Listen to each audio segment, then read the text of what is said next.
welcome to the Derivatives Show. Commodity futures is our topic of discussion for today. How are derivatives in commodities different from equities, and how to trade bullion is what we'll find out from Kishore Narne of Motilal, Oswal. Kishore, good to have you with us. Let's start with the basics. First, what all are the different commodities in which Indian investors can play the derivatives segment? See, the entire market can be broadly divided into two major segments. One is the agricultural commodities and the non-agricultural commodities. And within non-agricultural commodities, we have commodities like precious metals, you have industrial metals, and you have energy complex. Typically, these are the broad-based commodities. And in agricultural complex, you have commodities like grains, this is typically the staples, and softs like sugar and cotton, and other exotic commodities like guar and spices, a lot of things. Everything which you can imagine as a tangible commodity, you can trade. So as far as Indian commodity markets definition goes, anything which is in raw in form and can be delivered can only be traded. So unlike the Western counterparts where the weather futures, rain futures, other derivatives are traded which are non-deliverable, right, Indian markets doesn't allow them. So it is purely deliverable commodity market. Across the basket, which are the five most traded commodities? I think top two are the silver is the number one, then gold, then comes the copper, then crude oil and natural gas. This is the top 5 commodities basket. So I think in Indian market it's completely skewed towards these 5 commodities. I think 75-80% of the Indian volumes happen in this. You know, when you're looking for a commodities exchange, what should you be looking out for? Because you need a contract which is liquid, where you can easily make a position. You will find a buyer or a seller at the opposite end as well. Where do you find a comprehensive list, and how should you locate the place where you find liquidity for yourself? Nearly around 80 to 90 commodities are listed on Indian markets, and if I'm not being very optimistic about that, probably you can find in almost all the commodities. If you are a retail investors, the liquidity is not a big problem. The issue is that in the bottom 10 of the commodities, maybe spices and some of the commodities like smaller commodities like rubber and cardamom kind of things, most of the other commodities, 80% of the commodities, out of that 80 commodities, maybe 60-70 commodities, if you are an investor who is investing, let's say 2 to 5 lakh rupees kind of investment, so you will find enough liquidity and you don't find any problem in entering or exiting these commodities. Now we come to the key differences between, equities and commodities. Clearly they are not traded the same. There are differences in terms of expiry, deliverables, etc. Take us through those. I think the primary difference between these two markets itself is that the investors are typically different. The mindset is completely different.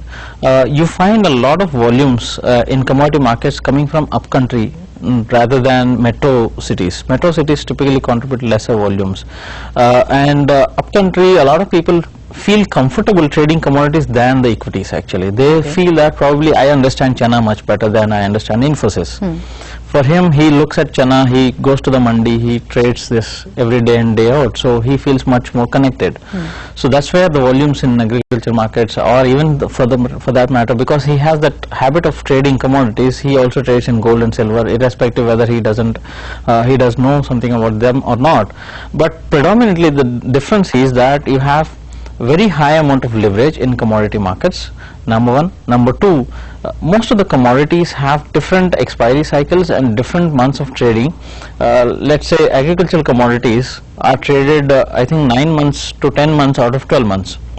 In between there are two months which don't have contracts. Typically these are the harvest months. So when you are trading in agriculture commodities, you should be aware of when the crop is sown, when the crop is harvested. So it's like a fundamentals in equities. Same thing for if you are trading gold. Gold is nothing but a Xerox copy of the COMEX contract. So typically the expiries work on bi-monthly basis. Gold and silver are bi-monthly. You have 6 contracts in a year. Right. There's no contract for every month. And for copper, it's a 12-month contract. So every month you have a contract. So I think there are various commodities, even for industrial metals like nickel, zinc, lead. Every month you have the contracts. So and the expiry is also different. Like few commodities like mentha oil, you have 31st of the month every month. And for gold and silver, it is the last working day of the previous month is typically expiry. expiry, and most of the agricultural commodities are 20th of the month. And also there are concepts like staggered delivery. So I think in agricultural commodities, the last 15 days before the expiry, any day you can get a delivery. So as a buyer, you should be aware of that you at any point of time you might get a delivery and you will be asked to pay the 100% amount of commodity, and you will get a commodity in your demat account. So if you are not interested, you should be aware of this, when I should roll over and get out of this position and go to the next month. I should not be getting delivery. So I think once the investor should take care of this basic things before turning an investor in a commodity market. Kishore, that's exactly the question. You see, the thing is, for equities, the expiry is always the last Thursday of the month. Here you have seasonality, you have harvest season when you have no contracts. For a financial investor, what are the broad things that he needs to take care of, and how easy is this market to manage if your sole agenda is to bet on a commodity, make a profit and exit? See, one common thing which we hear from investors is it's a common problem. We try to tackle it because a lot of investors come and say that I want to make money in gold, or I want to make money in crude oil. I think it is something like saying that I want to make money in Infosys, or I want to make money in Reliance.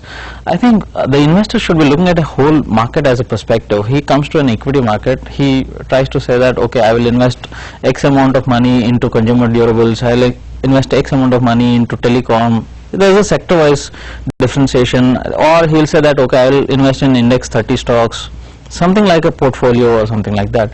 But in commodities, unfortunately, people say that I want to make money out of natural gas itself, which becomes extremely difficult. If you are trading the same commodity every day or on a daily basis, your success rate of making money will go down. So my suggestion is that concentrate or believe in the opportunity, not in the commodity. So divide your money. Probably you can say that, okay, at this point of time, China is looking much better than, say, natural gas. So probably you have nothing to do with China, neither natural gas. You are a financial investor, you are looking for a profit.